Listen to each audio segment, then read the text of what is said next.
How's it going, everyone? Happy Tuesday out there. If you're not happy, I don't know what, why, or where not.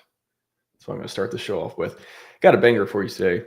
Got a couple gents who pretty familiar with the ecosystem, pretty familiar with the coins. I think the last week or so, I haven't really talked about it much, just other than like the first day or so when I was like, things happen, and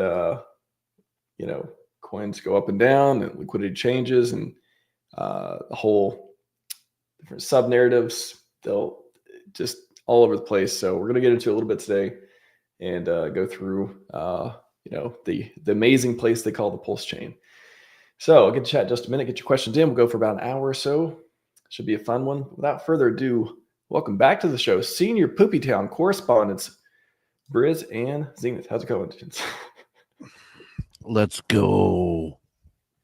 That was a hell of an intro right there, my man.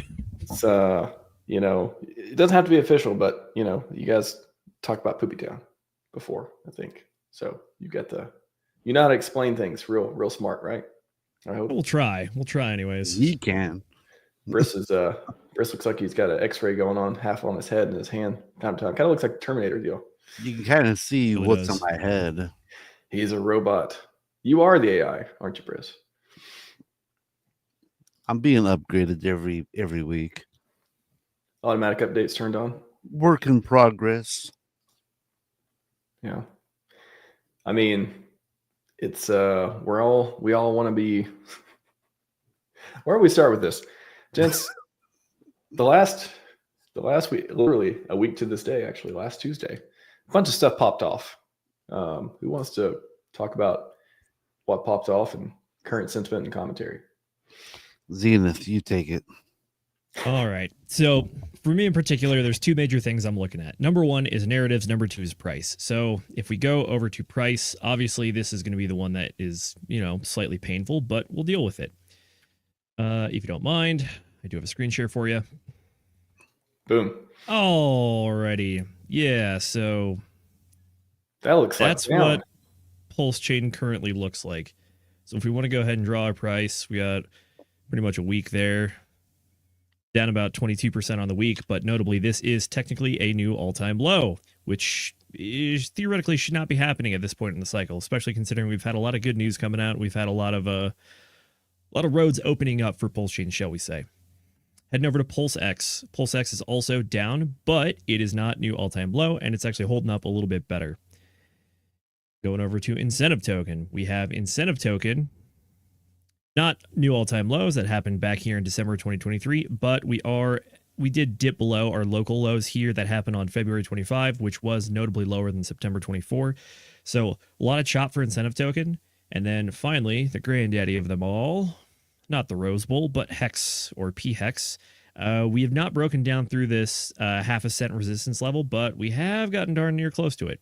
So overall sentiment in the market price-wise is definitely down.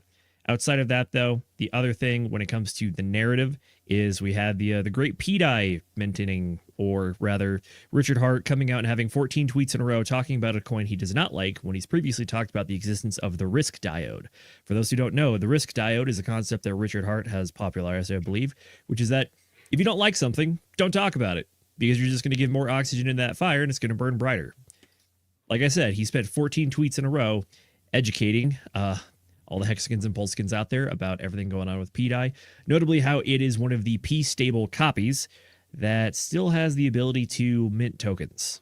And that is not good for fundamental analysis, because if you are holding a cryptocurrency, hopefully you believe that there are good fundamentals, which is that the supply is a stable rate or a capped rate. It's that thing where there will only ever be 21 million Bitcoin in the world, in history, ever, unless something changes over there, which I don't believe it will, because it's largely decentralized, and hopefully no one has those admin keys. But when it comes to something like a purely inflationary token, the level of inflation does matter, and it also matters who's doing the minting and what they're doing with it. And in this case, we didn't get great answers to either of those questions. Scarcity matters. It does. It really does. Yeah, I like just touching on the RH commenting on it and not. I think there's like no way to win. I've seen way too many takes, some better and some worse in so many ways. And it's like, oh, do something, don't do something. It's like, you know, and there's still people participating in it. I don't even think even at this point after, and by the way, please stop calling him Dongman69. If you are, That is another look saga. on that. If we have the tweets for that one, we should definitely pull that part out. Oh man, if anyone's calling him that, just STAP. Stop. It's like there's no way. I don't know. Like as an objective, take an objective look at this. There's no way to win as far as like what you say, what you do. People are just gonna like keep pushing whatever narrative, and like at least for, I don't know. I literally cannot understand how this thing resolves. Like I'm a loss of like ideas. I don't know. Like, is it like part of me is like, oh, it'll just every 2 weeks some drama happens, it'll go away. Another part of me is like, but it hasn't happened. Even after all these different confirmations, quote confirmations, if you will, of you know, things that seem, I don't know, seem obvious to a lot of people, the show goes on. So it seems to me the next move that I've heard that the pDAI guys are trying to make happen is that there's some kind of auctions happening pretty soon to where they can acquire a certain amount of P maker, and then that would shut down. They would have control to shut down the minting. But I mean, it's a pretty nice coincidence that that auction is happening right now, and that's an available option. Definitely seems like coincidence a bit there, but also at the same time, all the research we have, I think, is largely sketchy. A lot of the speculation about RH's involvement and any like messages he's trying to send by buying tokens, I think that's also reading a little too much into the tea leaves personally. But if you really want to get to the bottom of the matter on this stuff, you really got to get good at reading on-chain data. And I'll admit I'm not the best at that. So the people that are out there actually reading the on-chain data and looking at the permissions, the protocols, the actual minting, that's the most accurate information we're going to get on any of this stuff. A lot of the stuff beyond that, it's largely speculation in my mind. Seems like the thing that needs to happen most is people need to debond the liquidity pools between pDAI and any other coin of value. yeah, so there's been a lot of liquidity changes. And I'm sorry, real quick, Max. Yeah. You know, you posted that chart of, you know, PLS and PLSX, and you showed that PLSX was less affected, and I'm pretty sure that's because pDAI and PLSX has either very little liquidity bonding or maybe even none at all. Which chart did I show? Or was that Zenith you're talking about? Zenith, I'm sorry. Yeah, let's hit liquidity. Like what I mean, that's kind of like the idea. I think, you know, reboot, rebirths, whatever PulseChain's going through. I mean, liquidity changing, narratives, you know, again, going sideways at least. I was going to say going up or down, but it's kind of just like some people sticking with it, some people aren't. I don't know. I want to say there's free marketing here. I'm trying to like pull out some positives too. I think that, well, I'll say we can go back to liquidity in a second, but I want to mention this. This is the only thing that's very hard for me to paint positive is the whole P-copy narrative. So it kind of, once this happens, you know, and we've seen RH promote like, oh, P-copy, like even he showed pDAI charts before. Again, I think that was just to show like, hey, look at these coins popping off that are the P-copies on PulseChain. But now, you know, I keep hearing people are afraid to buy any P-copies because what if there is MNKs? What if there's like that narrative? I think is, for forever, I thought, okay, still intact. We still have plenty of ways to get people on PulseChain to trade their tokens or to do whatever else with them. But now, since this has happened, it just seems like who is going to, I mean, I've saw people talk about not even want to bridge into PulseChain because the liquidity being drained through the pDAI exploit and stuff. And then the P copy narrative, are we going to save that? Like what is there to it if people see that some tokens can just be, minted forever type of thing? Like, I think that feels like it's in jeopardy too, which sucks because that's a pretty cool thing. So yeah, what do you guys think about that? The hit to liquidity is a big hit. It's definitely one of those things that will erode confidence in the markets a good bit. And it's also just pure extraction, because my understanding is that a lot of the value was actually siphoned outside of the chain, bridged outside of the chain, and the liquidity was removed as well. If you want markets to thrive, liquidity is good for having a large ecosystem that can operate quickly, fluidly. At the same time, though, when you do have reduced liquidity, you do also have more drastic price increase or decrease either direction, because there is less liquidity, and that's how price moves. So the bottom line on this one is, value moved outside of the chain, reduces liquidity, there's less oil in the machine, so to speak. And yeah, overall, still just not great stuff. As far as the P copies go, I understand it's a narrative to get people over here, because it's still from when we had the fork, or the snapshot rather, excuse me. Because we forked Ethereum, everything that was over there is now over here. It is not something that is largely driving value, but it's a small thing to get people who normally wouldn't come play on this system be like, hey, if you were holding stuff on Ethereum, you have copies over here. So like, why not come check it out? Why not come see what it's worth?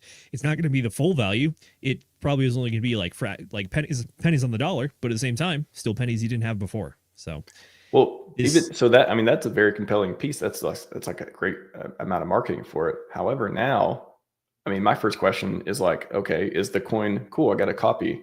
Now I'm thinking, can this coin be exploited?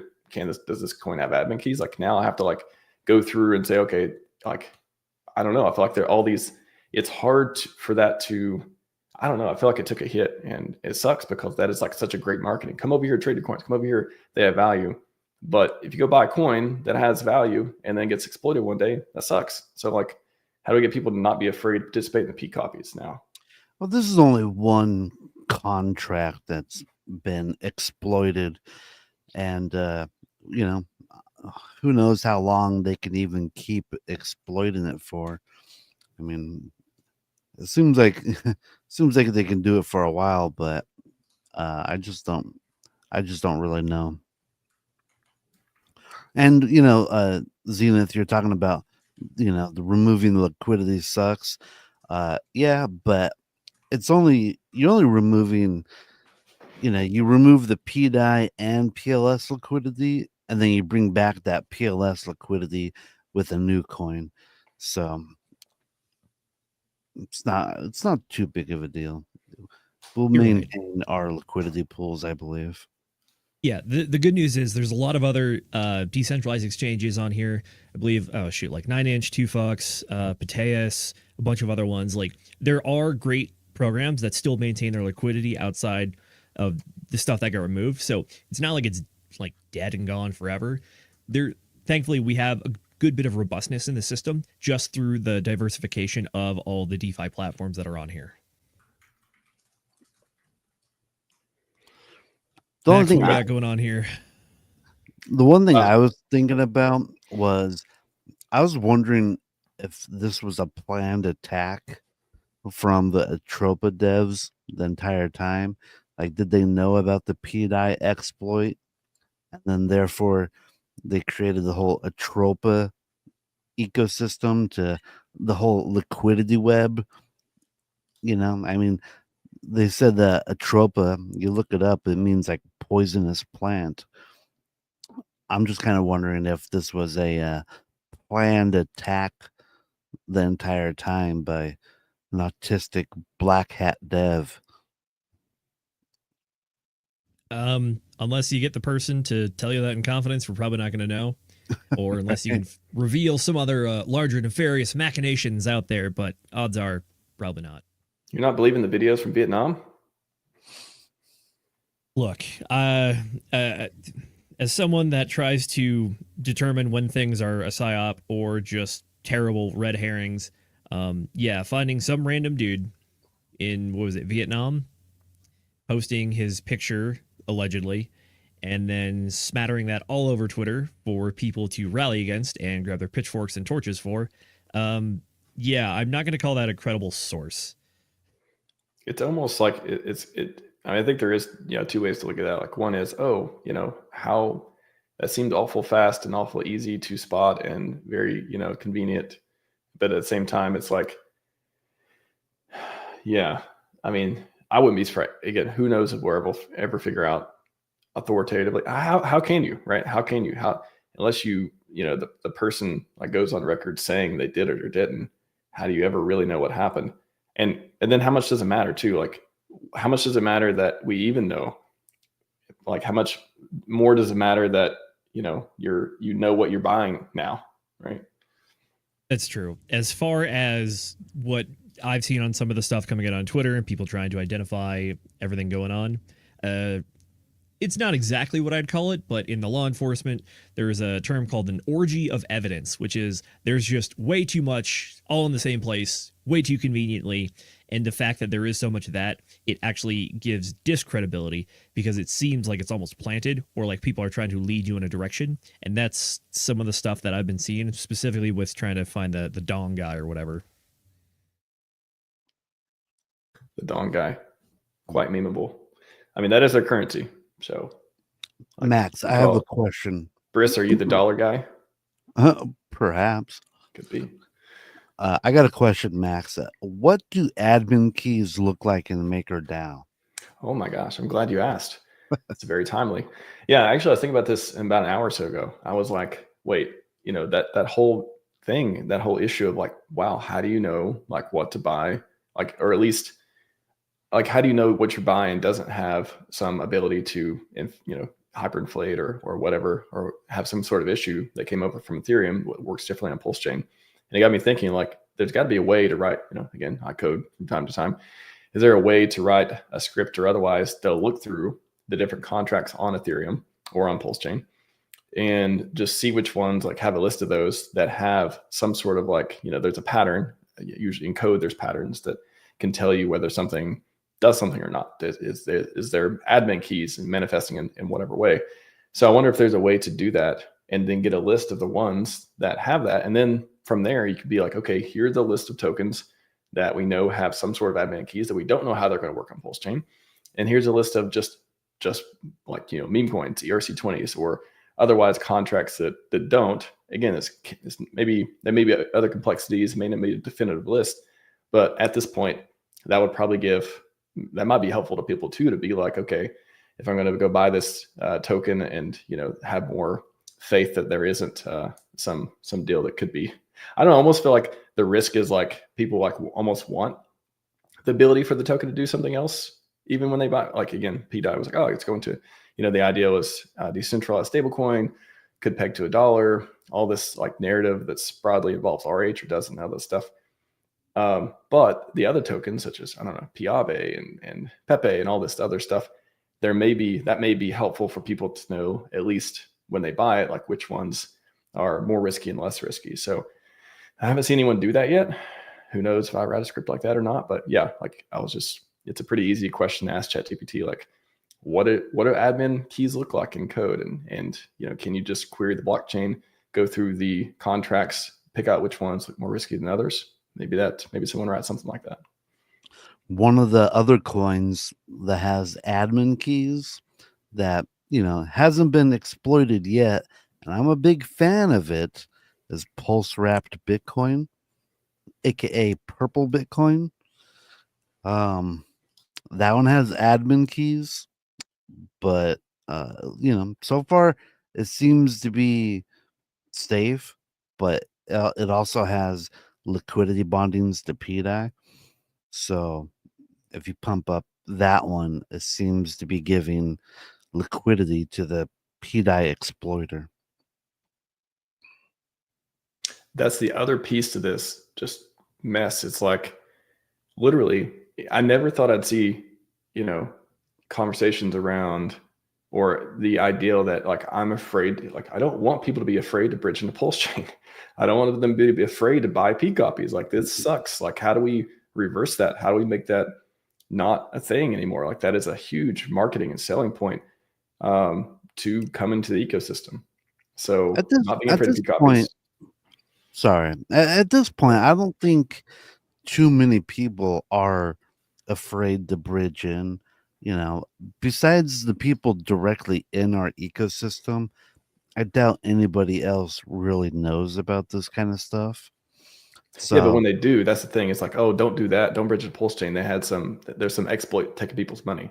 That's like a very powerful, like, wow. And then prove it doesn't. Now prove it won't take my money type of thing. I don't want to be in this. I don't want to have our backs against the wall trying to prove people putting money in PulseChain are not going to lose it because of some contract fault. That has nothing to do with PulseChain. It just happened to be an ERC20 that was on there.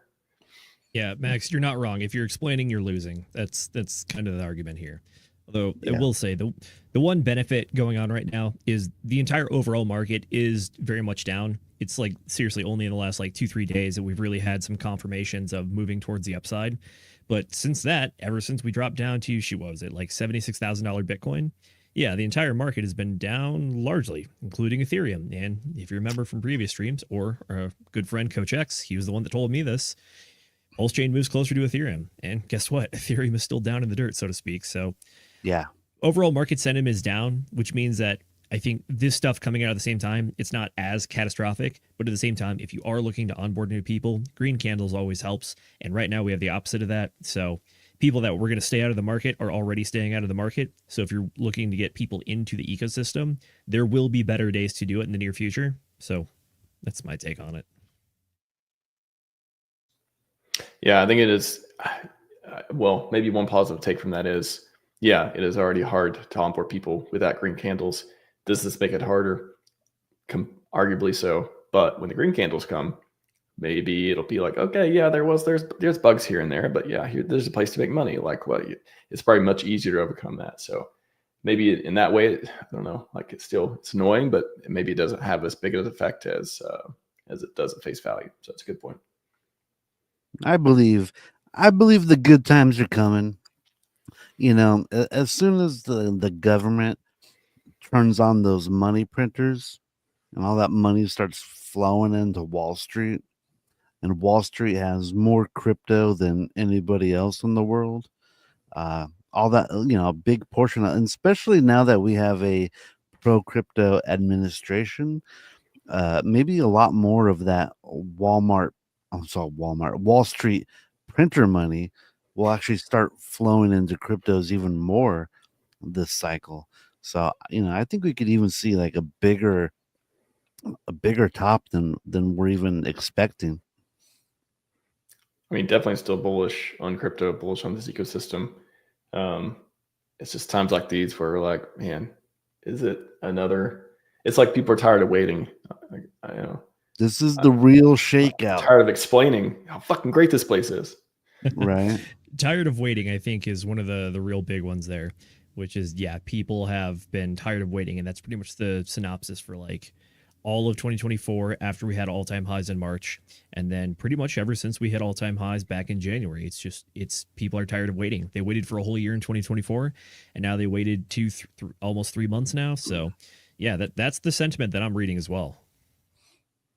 If I can just share a very quick story, this is basically, I got into Bitcoin in late 2013, and that's also when it had its big blow off top. Like I got in like a month before that, and then the blow off top happened, and I was hooked. I was like, oh right, this is it. There's only 21 million Bitcoins. There's not enough for everybody.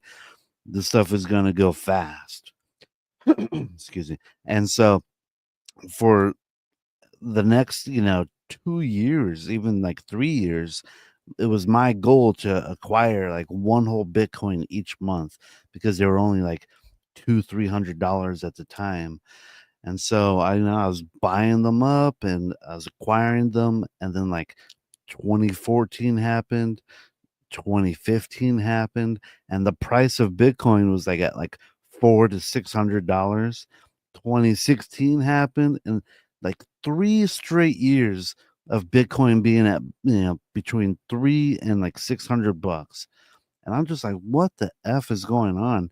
So in 2016, I ended up selling a business of mine, and I got a big payout from that.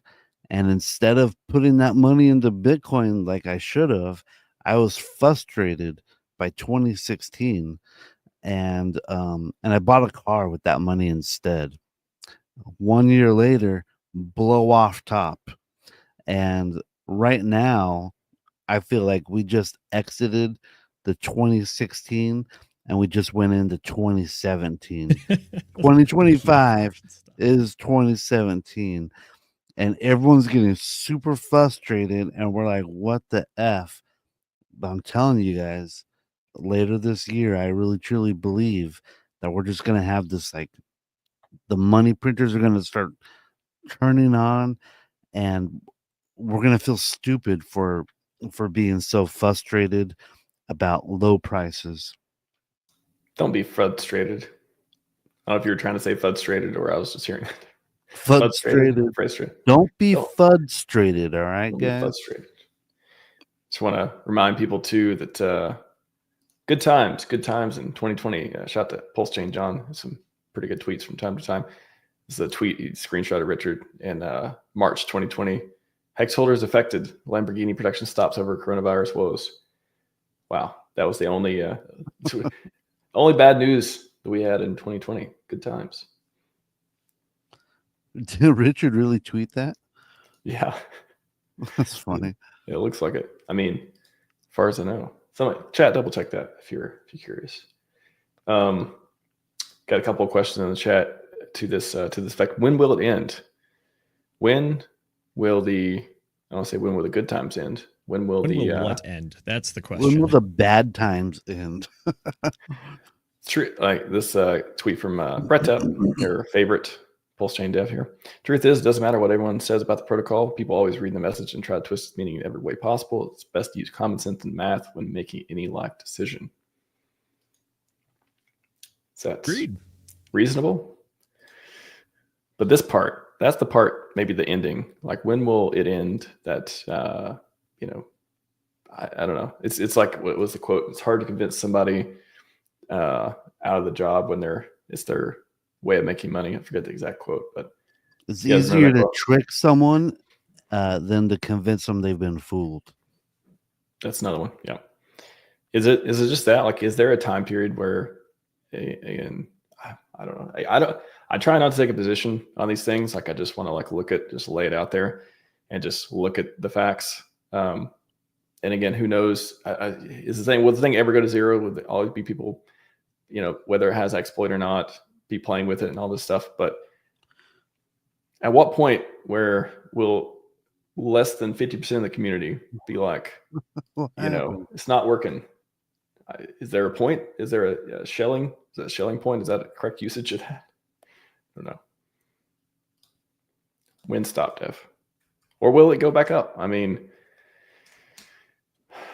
will it literally become, we're not going to take it and just, we're just going to keep buying it. It's not over till we say it's over right now. Like, I've been exposed. I don't have an actual eagle behind me. Caca. Can you guys see the green? Nope. Yeah, nope, we can don't see the anything. green now. Definitely don't see an air conditioner. What happened to my green screen? I tried to click mute so I could cough, and my green screen went away. Briz, I thought you had a very professional office. I'm very disappointed now. Don't click any more buttons, or don't want to see the close. Okay, never mind. There we go. There we go. Right. It's back. I'm back. Right. Back. When will it stop? Yeah, regarding people always read into a message and try and twist in every way possible. Just from watching politics for the last 10 years or longer, two people can see the same exact event and come up with like wildly different opinions of what happened. So yeah, that's kind of the problem with humans. Yeah, slightly biased, we might say. Yeah. Especially when money's involved. The liquidity on PulseChain, we talked a little bit about that, but like, how does this change? I mean, pDAI was such a huge narrative, and again, it's still a big narrative on PulseChain. I mean, some people obviously are less interested in it than they were before, but things are changing. Liquidity is changing on that side too. I don't know. Like one thing I was thinking about too is this not the RH had anything to do with it, but is he kind of, if I were to imagine that he's watching over us, he's looking, he's paying attention to things in the community from time to time, and he's like, yeah, I like the core coins, I like Pump.tires, I like things being tied in ways that aren't maybe he's a fan or not of some community narratives out there. Do you think that, I don't know, that he's what do you think he's thinking right now? What do you guys think of RH's opinion? Can I address Crypto Crusade in the chat? Let me find it. Third one from the bottom. Nobody knew that there was an exploit on pDAI until 4 days ago. So to say that he shilled pDAI, and now you're expecting people to trust him after he shilled pDAI, that's ridiculous. No one knew that there was an exploit until a couple days ago. So I think that RH and Brett, regard like whatever tweets they made positive for any P tokens, were to promote the fact that the way I took it, they were promoting the fact that they were tokens popping off on PulseChain that people from Ethereum could see and trade, and for marketing purposes. I never really took it as a tip of the hat. I never took it as like good. It was more of like, these are the posts I like to see, or these are the charts I like to see on PulseChain. Yeah, it was performing well at the time, and he said, "Hey, look, people seem to be interested in this. Look at the chart going up." I don't think he explicitly told anybody to go out and buy it. No, and then I guess the other half of the comment there is saying that Richard has shilled anything more than the core tokens, I think is just slightly dishonest, because he has not shilled anything more than the core tokens. If anything, the consistent messaging has been hold the core 4, everything else is kind of just noise. That's, again, it goes back to the risk diode thing. The ones that he talks about the most: PulseChain, PulseX, Incentive Token, Hex, and now Pump.tires. So those are the ones he talks about the most, so those are the ones he's putting the most stock into. That's the way I read it.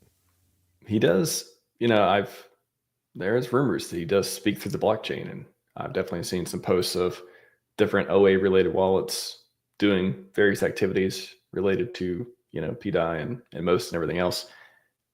And the inflation and the staking and the monetary policy changes, there's just something that feels like there is a setup here. Like there is a setting up of ecosystem liquidity.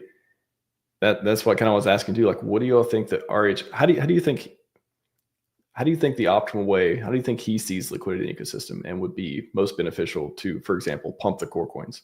Like, do you think it's trending in that direction? Do you think some of these narratives becoming stronger or weaker, is better or worse for that? What do y'all think about that? I mean, the chain is only going to get more and more projects on it. There's only going to be more and more tokens.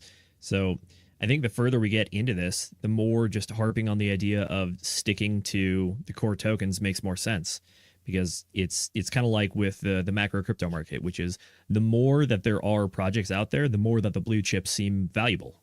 So in this case, the blue chips in PulseChain are obviously the core ones, and the more projects out there, sure, there's going to be great projects that have different use cases, but the core use case for everybody is pretty much the core tokens, if that's what you're trying to do.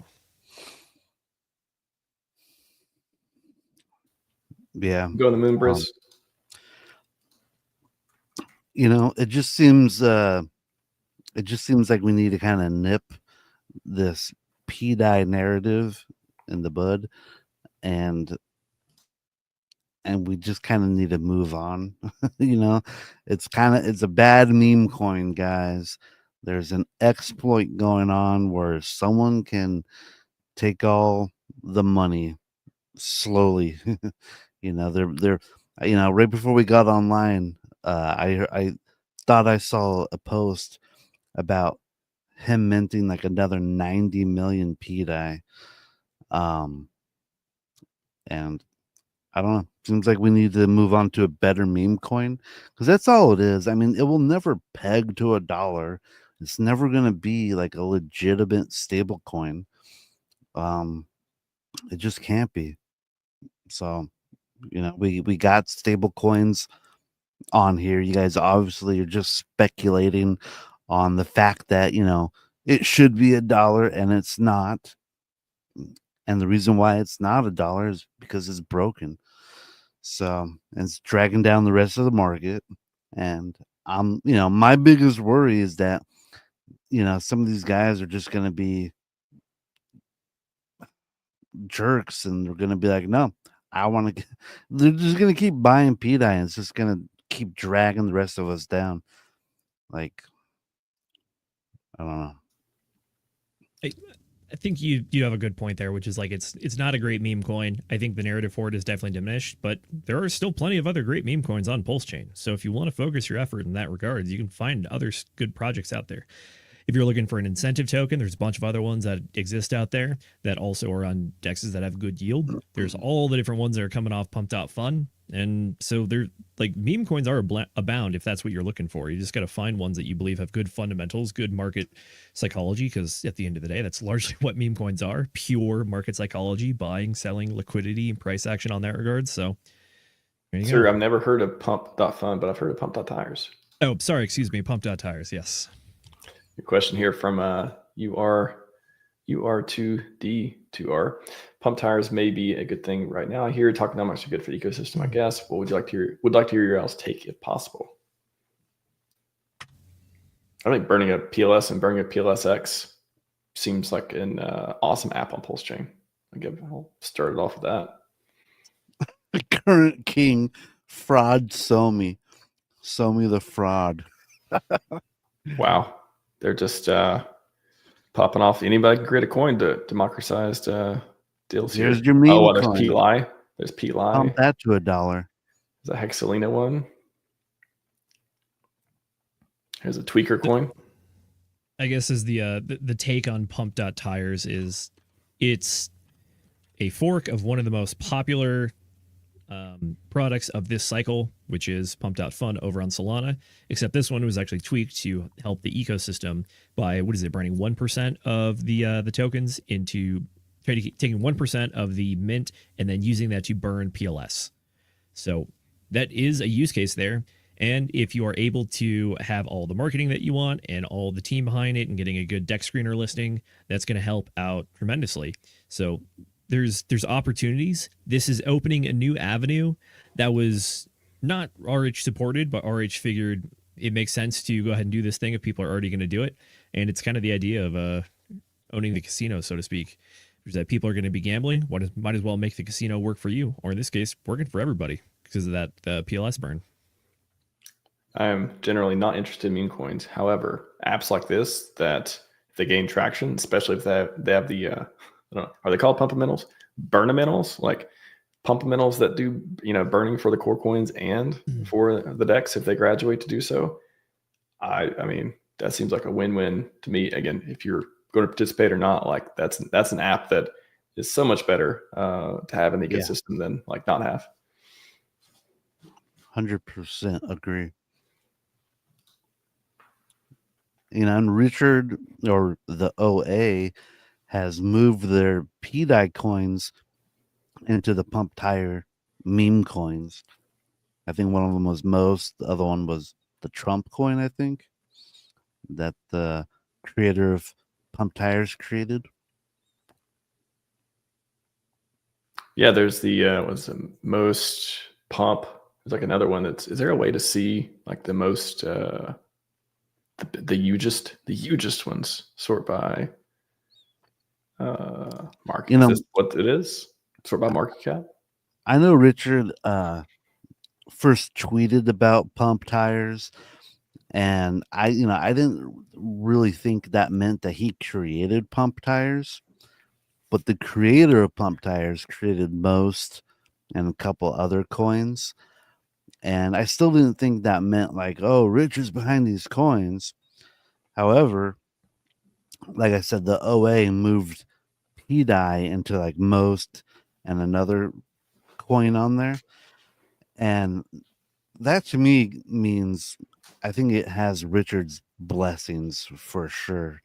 Like, On the front page of PulseChain.com, there are 2 links: GoPulse and Pump.tires. Still don't know who's behind GoPulse. I've never met those builders. That's true. Don't know answer on it, but if we ever meet them in person, I'd like to shake that man's hand. He's made my life a lot easier. They do a great job. But like I said, Richard moving the pDAI into the most coin is actually, for me, that's actually solidified it as being a more or less a blue chip meme coin. It's one of the, not technically not an and I official still don't have thing any, project. by the way. I mean, that's the thing. You can talk objectively about things without even having any stake into it. It's what an idea. What an idea. Yeah. So yeah, not saying RH is behind GoPulse or Pump.tires, but he definitely has been mentioning this one a lot, and definitely has gave a shout out to GoPulse.com. So who knows? We see the 60-minute interview with Richard one day where he tells us the full story. Where we have that 6-hour stream that I hope I'm on. I get to interview big guy one day. Can you imagine when Richard comes back? He's gonna have so much to talk about. I mean, everything from the lawyers and the battle with the SEC to why he is promoting Pump.tires and everything. I can't wait until he comes back. That really is the big one. People are just waiting for RH to stream because that's what he's doing in the last cycle. That's what he was doing before the launch of PulseChain. So when he comes back, that's going to be such a vote of confidence for a lot of people that I really do see like a bunch of money will flood back in. For the people that are terminally online, like you and me, my friend, I think that we'll probably be reading into it more for sure. But I think it's going to attract a lot of eyeballs. It's going to attract a lot of eyeballs outside of the ecosystem as well, in particular. Shoot, I forget who was. Somebody had a tweet the other day when RH was going on other people's streams. Their viewer count basically like doubled on YouTube. So the man draws eyeballs. I don't know what to tell you there. He does numbers. So when he comes back, it'll do numbers, and hopefully does numbers for the ecosystem as well. My viewer count doubles when Zenith comes on here, so there's that. Risk adds about 69%. Hey. PLS issued, burned. You guys like these numbers? You like the burn? Those are good numbers right there. I love 3 it. billion. That was like what, 3 days ago, 4 days ago? 3.5 billion PLS burned. Validators probably happy. Holders of PLS should have something to be happy about. Are eating. We can eat now. We can buy bread and milk and eggs at the grocery store. Hallelujah. Shout out to validators out there. How much PulseX has been burned so far? Oh gosh, that's a good question. 6.7% of the supply, 1.34 trillion PulseX. Nice. That's awesome. Yeah, liquidity going down to the ground. Also want to give a little bit of a shout out to Fast Abdul and his ink printer. I just want to say he's locked up 3.22 million ink, which I think is close to, is that 10%? No, 5%. It's close to 5%. Locked Fast up. Abdul, building, all the been building. Total amount of ink out there, 5% of it is locked up in the ink printer. Let's go. Making it more scarce. PulseNet asked thoughts on WBTC. I guess pwBTC still worth holding or sell immediately. So we talked about admin keys and stuff, but yeah, that's actually the purple, aka purple Bitcoin, pDAI versus pwBTC. There are 2 different systems and stuff like that, but I don't know. Does this hurt purple Bitcoin? Like, are people going to go to it from pDAI? What do y'all think? So I looked up. There's a website. It's a volume checker. Let me see real quick. Can you get the link? I can pull it up. It's called Or secretobank.com. is this a safe link? Oh, wow. Okay. And if you click on volume, volume. there you go. Wow. And if you put in pDAI, this says that there's no. I checked it earlier, and there was no more liquidity bonding to wrapped Bitcoin, pulse wrapped Bitcoin.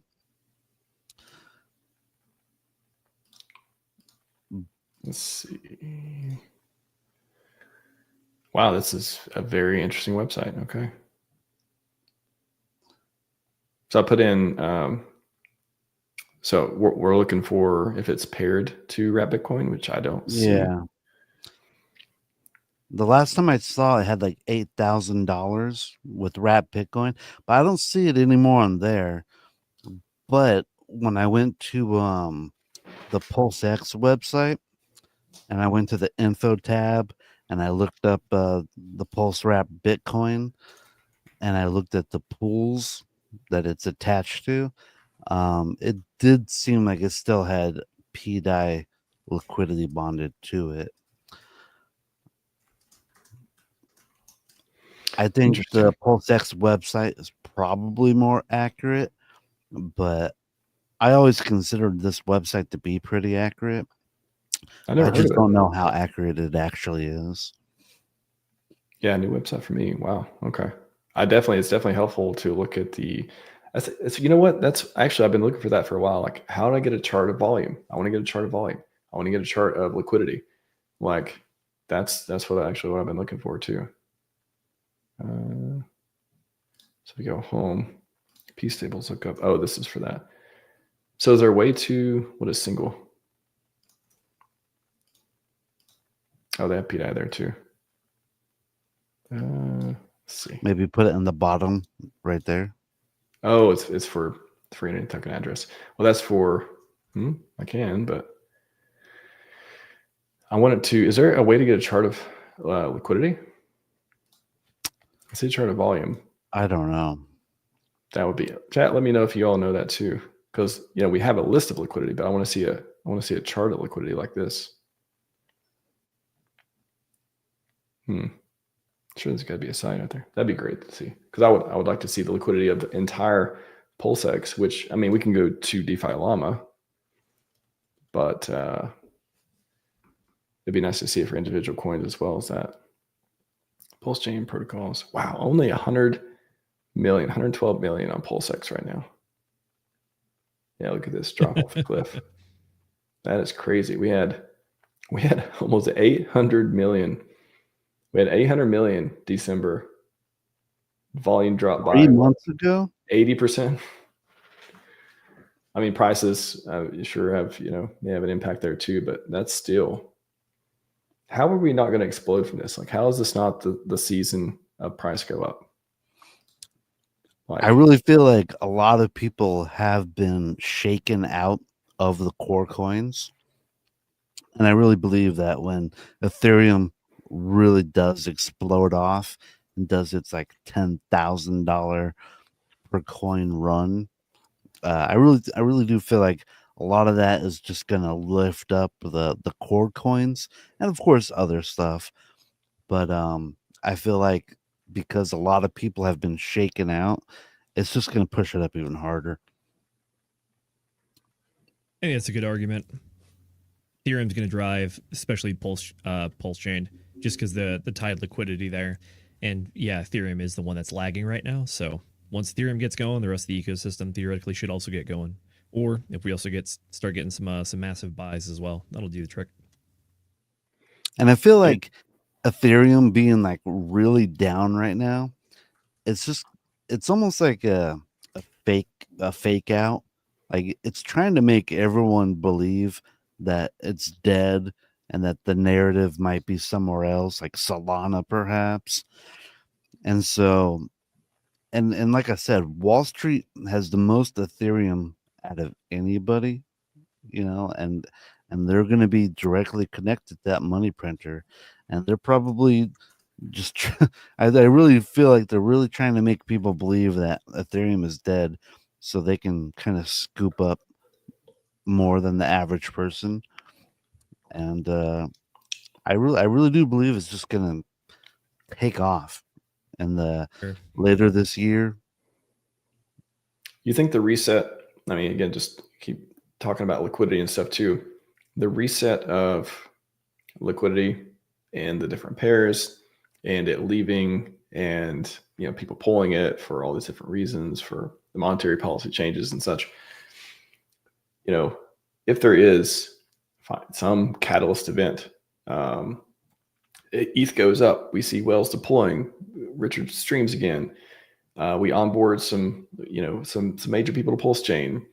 People start buying tokens again because they have more money, like all these macro and micro, all this stuff too. The way that it's in now, I mean, the volatility, again, everyone's like, oh, I could go down really hard. Again, the other side is it could go up really hard too. Isn't this the place we want to be at? Like, if you really zoom out, isn't this where you want to start a fresh, new chart up and to the right? Isn't this the bottom you want to have? Like, is it just too obvious? I don't know. Exactly. What do you want? Do you want a 10,000x or do you want like a 40x? Come on, guys. Got to go low if you want to get high. Funny enough, I did a poll. Look at it. Funny enough, I did a poll. So the 10,000x poll, is that what you're talking about? Yes. Yes. Well, sort of. It's related to that. So this one. All right. Screw the price performance this year. Let's just look forward to 2028, 2029. All right, guys. Screw this bull run. We're looking forward to about 5 years. Let's go. That is certainly hopeful and what everyone wants to hear. Just wait 4 more years and just wait a decade, guys. I swear it'll be worth it. Fox Butter, I have bills now, sir. I do have bills. Big facts. Yeah. There's so many, I've seen so many comments about people. I'm just going to sell it. I just want sack price. Let's just get to sack price. Let's get to 2x. I am not giving up on the 10,000x narrative. It's definitely felt, my feelings and sentiment about it have fluctuated throughout the years. But again, this situation that we find ourselves in with liquidity and the chain and all these different bullish narratives around this stuff, I can't help but be energized by it as well. And seems like, people are still hanging on. Again, don't have a whole lot of votes in this poll, but around half people. I'm in the way more X's club, kind of hinting at thousands of X's, 10,000x, you could say. But I don't know. Is it? We're here for shock and awe. I just want to tell Mointy in the chat, calm down, chill your tits. It's gonna be fine, all right? I'm just joking. I honestly think a lot of people are probably gonna take off when they hit break even. You know what I mean? Like going below SAC is almost like it's torture for people. And then once they break even, they're like, screw this, I'm out of here. And then we go higher. Is that the setup, low liquidity, maybe it'd be easier to pump it to SAC price. And like, okay, great, I can finally leave. And then, or again, you could play this so many different ways. Okay, people get to leave, they get their money back, they get to leave. Or do you start to get FOMO at that point? Oh, I want to leave at SAC price, but now I'll stay for 2x. Now I'll stay for 5. Okay. This is PulseChain. Let's at least get a 10x. Oh my God, Richard's back. Like that kind of, I don't know. I could see some people literally just being like, all right, cool. I made an investment. I had to wait a long time for it. At least want my money back. I'm happy with that. But then a lot of the FOMO, again, people forget what FOMO feels like. I get FOMO when I see low prices. I get when I see Hex drop 50%, I'm like, God, let me get some. Do I have something can I buy some more Hex? Oh, can I, I get that kind of feeling when I see the prices drop. Can you imagine the feeling you're going to get when you see it go up, especially if it's steady over time and there's all these bullish momentum and oh man, it's like, again, I don't blame anyone I hear that's not happy with their investment, or if they had expectations, or if they're waiting too long, or whatever it is. They get bills to pay. I understand. But, I get it. I get it. We get it, but I don't know. I want to see glory. I want to live to see glory in this ecosystem, and I want to be a part of it. So that's it's pretty motivating, I think. Gents, we'll wrap up here in a minute. Motivating. Zenith agrees. Glory equals, well, it's part of the equation of motivation. Wrap it up here in a minute, but what else do you guys want to cover? Anything else interesting for this PulseChain reboot, rebirth, reloaded? PulseChain something new that's something old, which is, folks, April 15th is coming up. Pay your dang taxes. Don't get caught by the IRS. Like, we got so much winning in the future. Don't be in jail for it. Pay your taxes. And pray you have a tax bill so high that you feel good about paying it, or use strategies to do it all legally and all that stuff as well. Pray that your capital gains tax will be 0. Just go to Puerto Rico, bro. Haven't you heard? I think Richard commented, what is he opined on Puerto Rico? I feel like he is pro Puerto Rico. I feel like this is the last sentiment I remember. A lot of people, he's not pro Puerto Rico. He's probably pro getting out of capital gains taxes, but at the same time, though, just be aware that all the Puerto Rico stuff, all the gains have to be made when you are in Puerto Rico. So if you move there now, you pretty much will not get, well, you have to be there for a full year effectively before you can actually get the tax benefits. So if you move there now, you would only get the 10% break, which means that you would still be paying that. And you have to maintain residence half of the year down there. So just be aware of that, folks. If you're going to move to Puerto Rico, do it in a bear year, not in a bull year. Puerto Rico delayed gratification, I've heard. Yeah. A lot of people like it. A lot of people not interested as well. Last question here before we wrap up. Why, I imagine that he meant when you guys think RH would back streaming. Now, we've only covered this question a few different times, but current sentiment, when RH come back stream, Dev? My guess is when we're at least SAC prices and all his legal troubles have been absolved. I'm going to agree with Briz on that one. I'll also answer the question as it's written as well. So once the legal stuff over with Europe is resolved and all the SEC stuff is wrapped up nicely with a bow on it, that'll be a good green light to get him streaming again. But why do we think RH will be streaming? Because that's what he does. He is a streamer, and he wants to be loved by people, and streaming and receiving love that way is one of the primary ways that he's shown that he's done that in the past. So if you take the man at face value and his words as what they are, then yeah, he'll definitely be back on the airwaves soon, whether it's to debate people, whether it's to take a victory lap, whether it's to promote his own stuff. High probability that he's going to do one of those. We're forking Solana. He loves to be at conferences. I don't think he wants to fork Solana. He has words about that chain. We're fixing Solana's issues. Okay, don't worry. You said he'll be back, and it just made me think of like there's gonna be some announcement where no one's expecting it. Go ahead, Briz. Richard loves to go to conferences. He was at that conference with Craig Wright that he called him out. He's been at a whole bunch of other conferences as speaker.